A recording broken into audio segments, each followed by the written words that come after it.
hello, everybody, and welcome. We are Lizzie and Justin from Thirdspace. We are here again on a very warm July day in London for another recording, another conversation of Turning Towards Life. And Lizzie, it is very, very good to see you, and welcome, everybody. Thank you for being with us. I know that there are people who've been listening and joining alongside this for the 8 3/4 years that we've been up to this conversation, Lizzie. I also know that there are people who are joining afresh all the time, and people who listen every week and people who listen now and again. Welcome to all of you. You are all equally welcome. And in a moment, we're going to do what we ordinarily do, which is, Lizzie, you have brought a source, a very rich repository of feeling and ideas and possibility that we're going to place in the middle of us. So we're both going to read it, and then we are going to see what happens in an unhurried conversation where we let ourselves be affected and affect one another, which is such a joy to do. And thank you for doing this with me again. Thank you, Justin. When you said 8 3/4 years, I started thinking, oh my gosh, we're going to be 10 years in a year's time. We need to organise something. And I was thinking about the location and the venue and what we would do. And so anyway, I'm just sharing my excitement that this has been going for so long. And just to say the possibility of meeting those who listen, Justin, and share it with one another in Turning Towards Life Live or any event that we might do one day is so delicious to me. So that's where my mind goes immediately, that you talk about any milestones, is we should celebrate. Anyway, we will get to celebrations at some point, but now we have this beautiful source to put between us by the wonderful Hafiz. It's a poem by Hafiz called Cast All Your Votes for Dancing. And as we do every time, we're going to read this to one another, like a bedtime story maybe, as we just are together and see what gets born from the saying and the wondering. So cast all your votes for dancing. I know the voice of depression still calls to you. I know those habits that can ruin your life still send their invitations. But you are with a friend now and look so much stronger. You can stay that way and even bloom. Keep squeezing drops of the sun from your prayers and work and music and from your companions' beautiful laughter.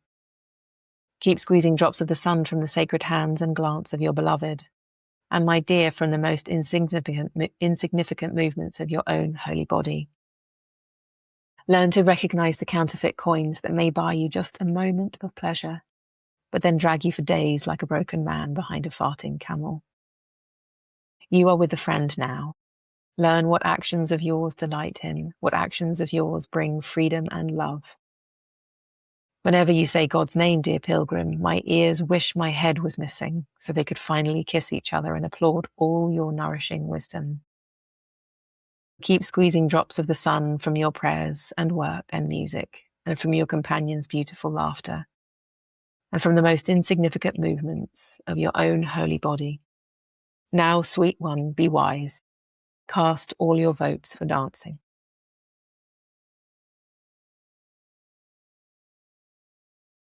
Thank you, Lizzie. So this version of this poem will be in the show notes and on our turningtowards.life website.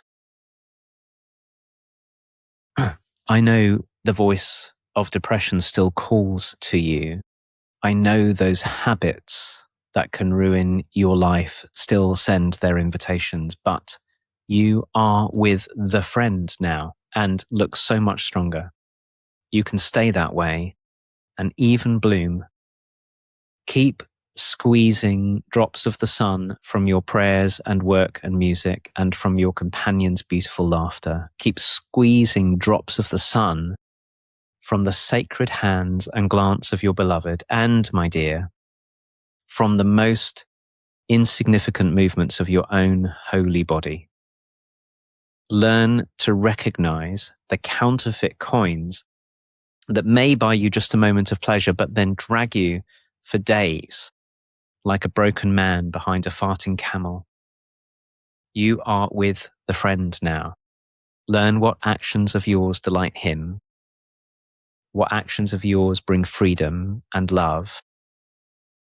Whenever you say God's name, dear pilgrim, my ears wish my head was missing so that they could finally kiss each other and applaud all your nourishing wisdom.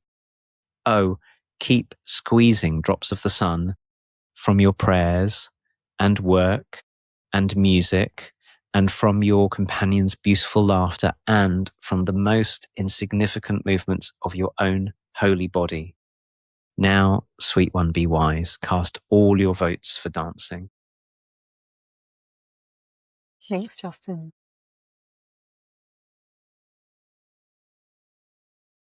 Thank you for reading that to me. It's a big, deep, spacious invitation to me to come back into contact with myself and back into contact with the teensy-weensinesses of life. So this invitation to, even my hand is just moving now as I'm speaking, and the invitation to squeeze a drop of sun from my most insignificant movements in my own holy body. It just feels like, I don't know what the word is, like what's coming to me is it's like being really thirsty and then coming across a well or some generous water source that is drinkable and fresh and nourishing in a moment when I feel parched. And feeling the attunement to that possibility being ever benevolently present in our lives as human beings. That there is a way in any given moment that I might attune to the presence of my body, that I might attune to the drops of sun from music and my work and a glance from someone who I love or just near me, and to feel all of that possibility given the voice still calling and the habits that ruin my life and the rabbit holes I can go down. This is always available. Like, this poem really matters because it sits there forever, always. It got written down, it exists. And it sits there as a reminder and an invitation to me that in any moment I could kiss the friend. And to me, kissing the friend means making contact with life itself, with breath, with sunlight, with air, with the things that are here and are real. And of course, like anyone, my mind can be off in goodness knows how many places at once. My heart can be feeling 100 feelings. I'm all of these multitudes. And in a way, in order to be fully able to process the whole of life in the way that I need to as a human being, want to as a human being, to be impacted by life the way I would love to be, contact with life itself, contact with presence, with being right where I am, is the necessary capacity to be able to receive all of it and not to be completely in denial or away with the fairies or pushing things down or avoiding things or being reactive or whatever it is. This feels so nourishing. And this squeezing the drops of sun, it's like it doesn't take much. It doesn't take much to get present. It doesn't take much to just put things down and breathe and take a moment and receive life in this minute. And I'm so glad of this joyful invitation. It doesn't turn away from the darkness. It knows it's all there. And in spite of that, and because of that, this invitation stands strong and bold and beautiful in the sunlight, saying, I'm here. You can make contact anytime you like. It's wonderful hearing everything you had to say, Lizzie. I was thinking whilst you were talking that in last week's Turning Towards Life, we were talking about relational power and how to be in relationship with one another. And that one of the things that we came upon was that in order to be in the kind of relationship with other humans, where we are affected by and then affect one another, we need to be able to find our own selves in the middle of this. That if we can't find ourselves, we'll tend to get afraid of what might happen in conversation. We'll either try to dominate or we'll withdraw and let ourselves be dominated. And this poem is such an invitation to, I think it has this really radical idea. It ought not to be radical, but it really is unusual perspective, which is that just to be a human is wonderful. It's really sacred just to be here, to know that I also love this repeated refrain of squeezing drops of the sun from, and then what might we squeeze it from? Our prayers and our work and our music and the people around us and sacred hands and the most insignificant movements of our own holy bodies. Now that bit actually for me is such a genius line, because I was thinking about gurgling stomachs actually whilst you were talking. I was thinking that's an insignificant movement of my own holy body. And I think for a lot of us, our bodies are sort of source of, we learn to judge our own bodies, and also as our bodies change, or as we encounter the limitations of our bodies, it's very easy to relate to our bodies as somehow something wrong or an impediment. But if instead we start with I can only have a body because I'm living, and I can only have a body because of all the ones with bodies who came before me all the way back through time, and that there's even such a thing as bodies arising in existence, and that I can be conscious from within this body. There's something about this body and being conscious of my own life and aware of my own life that all come together. Then something that might appear to be a source of limitation, of course, bodies are also sources of limitation. And I just want to say more about that in a second. We might see that as some terrible curse, but actually it's all made this the blessing of being embodied is the blessing of being here. And so to be invited to take action, I'm already thinking, so what does it mean? And I'm really attending to this now. What does it mean to keep squeezing drops of the sun from this moment? And my room is too hot, and I've been sitting for quite a long time. And I'm quite tired today. There's lots of things going on. And also, if I let myself squeeze drops of the sun, I'm here, and I can hear and see and talk and think and feel. And I'm with you, and we are in the midst of making something. Oh my goodness. And that it's available in even the smallest, like you were gesturing with your hand earlier, for anyone who, most people I think listen rather than watch us, although you can see us on our website and on YouTube. Just to notice that even the act of speaking or breathing or blinking is something extraordinarily unlikely and extraordinarily complex, and involves so much to have got to the stage where we can do any of those things. So that, I think, is really necessary to be in relationship with one another. But also, Lizzie, I think it's such a counter to the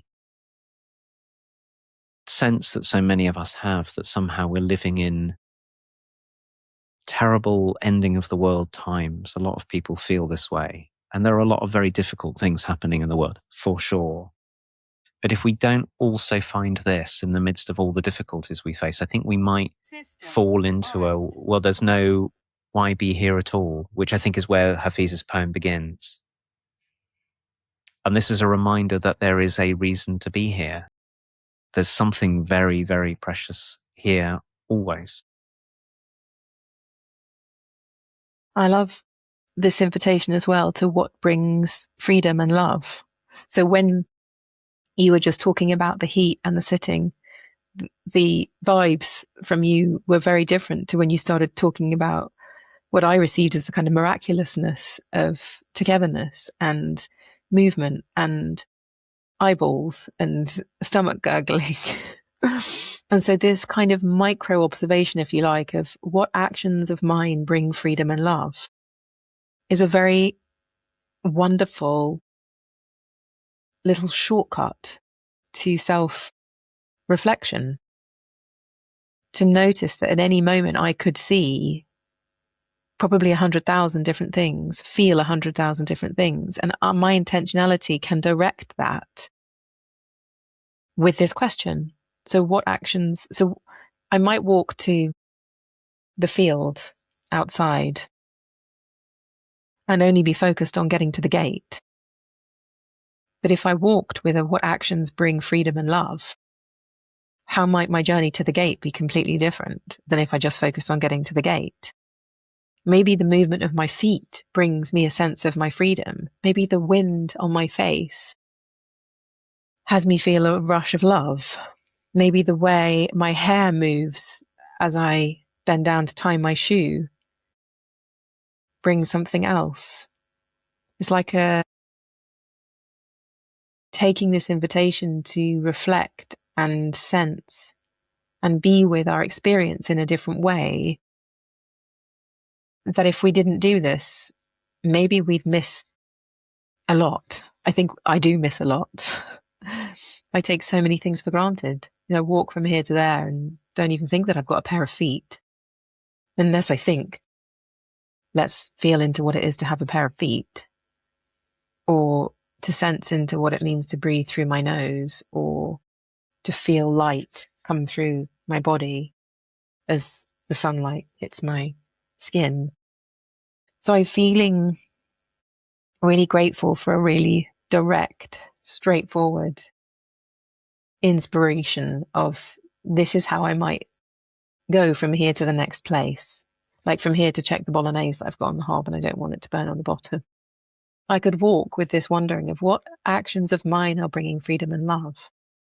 And even asking that question changes my journey from here to the saucepan. I got a little caught up when you said between here and the saucepan. I was thinking about the sauce. I thought that you were saying the sauce between here and the sauce, like the sauce we're talking about. Then you talk about the saucepan. That makes me smile. So yes. So this, what you've just settled on. I think it's really important that this poem begins with despair, because not all despair is inappropriate and not all despair can be turned into drops of sun immediately. I know that. I am in the midst of grieving for a very, very, very much loved aunt of mine who died just this last week. And I know that there's a place for the despair, and that's not separate from drops of sun, because I loved her the way that I feel the way I do because I loved her the way I did and still do. And there's so much life in that. So both hold together. And I think it's important, as you said, this poem knows about darkness. But what I was reaching for was if we can't find our way back to what is precious, that which was given to us as a gift, that which is always available in the midst of the ordinary things, we make it much, much more difficult for ourselves to be in our lives, to contribute, to be of service, to receive. So this is really important. And so then there is this absolutely excellent little verse that is only in once, which comes after learn what actions, and it's just before, you say learn what actions of yours delight what brings freedom and love. Before that, learn to recognize the counterfeit coins. They may buy you, but maybe not, because a lot of counterfeit coins don't even buy us a moment of pleasure. But then they drag us for days like a broken man behind a farting camel. And the thing that I thought about was, oh yes, gosh, there are many times when I've been being dragged like a broken man behind a farting camel and imagined that that was all, that was what I deserved, or that's what I should be doing. And that I played a part in this. So we don't always play a part in everything, but there is so much we play a part of. So this whole poem is inviting a participatory way of understanding our lives. Like how I bring myself to my life does have some part in this. And I think that for many of us, there's a really common structure, Lizzie, where we go, I'll take the counterfeit coin it didn't give me what I wanted, or the pleasure only lasted for a moment, and now I'm being dragged along and it's painful. I must have done something wrong. I better go and get more counterfeit coins until it's right. Like we throw ourselves into the being dragged along as a broken person, and we imagine that we're doing this because we're not good enough yet, or we deserve it, or something. And it doesn't occur that there's an act of recognition to go, maybe I'm playing a part in living this way. And there are things immediately here, like the insignificant movements of my own holy body, like that. How much closer to ourselves can we get than that, which are already the source of sunshine? And it suddenly strikes me to say, it is actually completely the case that every single movement of our own holy bodies is sunshine, because the only source of energy from which our movements come is from what we eat. And everything that we eat gets its energy from plants which turned sunlight into energy sources. So we are actually moving sunlight. That is what we are. There's nothing else that our movements are apart from powered. We are powered by sunlight. So just knowing that that is true, it's not even a source of, it is a beautiful poetic metaphor, but it's actually also the case that my speaking to you now, my feeling, my thinking is sun powered. My goodness. And then this poem calls on us. I think it asks something of us, which is to pay attention, to intervene in our way of paying attention and our way of responding to life, so that we magnify drops of sun everywhere we can. We magnify that which brings freedom and love. Mm. And we don't just keep dragging ourselves along as if somehow our own consciousness and awareness and intentionality had nothing to do with it, which it does. I love this word, intervention, all of a sudden, and magnification. To make an intervention of magnifying the drops of sun sounds like a way to live. And I can't remember if I've talked about it on Turning Towards Life, Justin, but have I talked about the miraculousness of our tomatoes? I think you did, but you should talk about it again, definitely. Well, the first two red ones have just come. So they're all green, and then these two red ones have just come. And it literally is, like you're saying, these drops of tomato are drops of sunlight, and we can eat them. I mean, I know it's really basic. I know that this is forever. But I feel really like just growing some fruit in the garden or a vegetable. We've got a pumpkin growing as well, with these big leaves and these big flowers. It's making contact with this. And being someone who intervenes by magnifying the drops of sun, given the voice of depression still calls, given the counterfeit coins, and goodness me, the counterfeit coins thing, there's so many counterfeit coins. So I think I'm going to feel fulfilled when, or I think I'm going to feel like I can relax then, or that I'll be happy when that happened, or something. And they're so counterfeit. Because of course we arrive and then there we are still in whatever kind of state we were in before. It didn't fix us, didn't make everything okay. It didn't turn my life into some shiny ball of diamond or something. My life is still the mess it is, whether my circumstances have changed or not, is the evidence I have so far. And of course, when it's really, really difficult and when it's really bad, there are just some basics that need to be covered. I feel that really is very true. And even those times, there has been gold.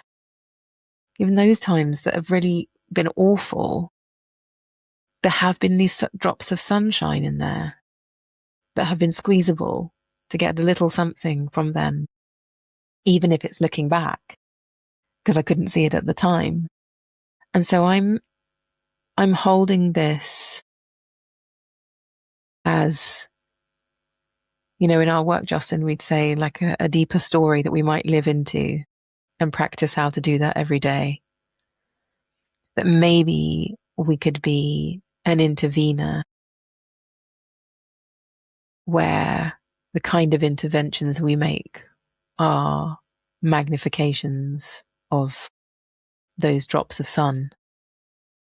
So it means walking around and seeing my patterns, seeing my habits, seeing my moments that lead me down the track of the farting camel draggingness. And in that moment, wondering whether this is an action that brings me freedom and love, or which has me dangle behind the farting camel. And as you say, bringing my intentionality to it. That's a very different path that gets made by my own actions, which takes care of, in lots of ways, the powers that I do have, whilst also recognizing there's a lot of powers that I don't have. But the ones that I do have, what a thing to be able to direct them like that, where I have an influence on my own life and my own being in the day, in the night, in the everydayness, where I'm making interventions of magnifying the drops of sun. I feel like I've got two things to add to what you just said. So one is, I'm just now in an inquiry about squeezing drops of sun, because it also strikes me that there's an invitation here, Lizzie, that when something is very difficult, it may not be possible. I want to really acknowledge that we don't always. But I know that, again, we talked a little bit about this in the last conversation about when we get afraid of things, sort of like trying to control them or trying to avoid them. I know how easy it is in me when something is hard for me to turn away from it or to sort of self-sacrifice in it because it's hard. And I'm challenged in a good way by the possibility that I might take something that I have already labeled as unwelcome. Some things should rightly be unwelcome, but something that I've labeled as unwelcome that might benefit from me squeezing drops of the sun from it. That sometimes the things that I think are unwelcome turn out to be big, bright doorways into something else in life. And we often don't know. We don't know at the time that something falls apart, or we feel hurt, or we feel confused, or I'm really longing for something and I don't get it, or I lose something, or I lose someone. It's very easy to imagine that there can't possibly be drops of sun in them. But very often when we look back, for a lot of those things, we might be able to say, oh, that was where this started. Well, what would it be to hold, to begin squeezing drops of sun from it as it happened, as close to it as we can get? I think that's I'm finding that a really good and inviting, robust invitation to myself, actually, to do that. And I'm aware that I do that in some places, and there are other places I don't. So that was the first thing. The second thing I wanted to add was, I think it was implied by what you said. You said, starting to discern what actions bring me freedom and love. And I wanted to extend it because it was sort of in the spirit of the conversation we had about relational power.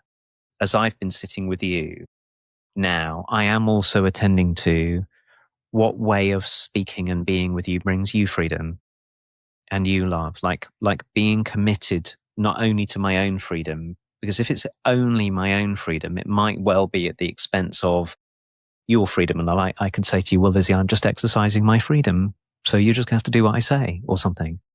Can I extend this attention to freedom and love beyond myself so that you and I, who might be in deep agreement, or we might be in deep disagreement, we might be confused together, we might be trying to resolve some breakdown that we're in the middle of, so that I extend you as much freedom to bring yourself fully here as I do to myself, which was really the topic of last week. How do we extend relational freedom to one another?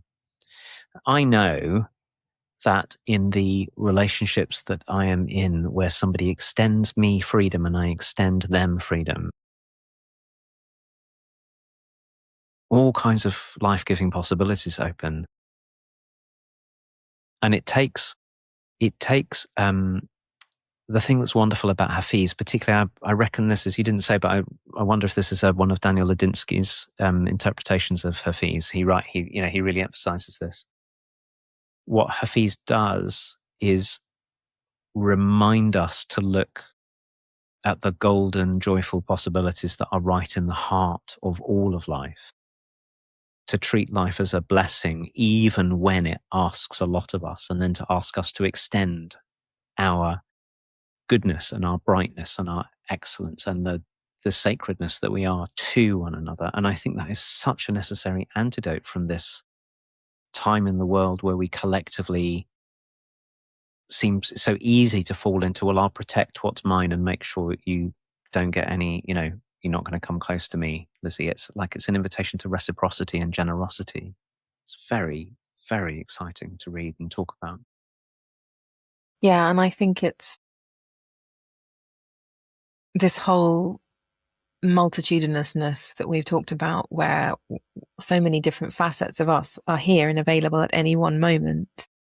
And letting this be right there with a just as big a seat as any other part of us is really a possibility. And it matters to say it, because when you and I next find ourselves in some deep pit, we might listen to this and be reminded that it is also true that this exists too.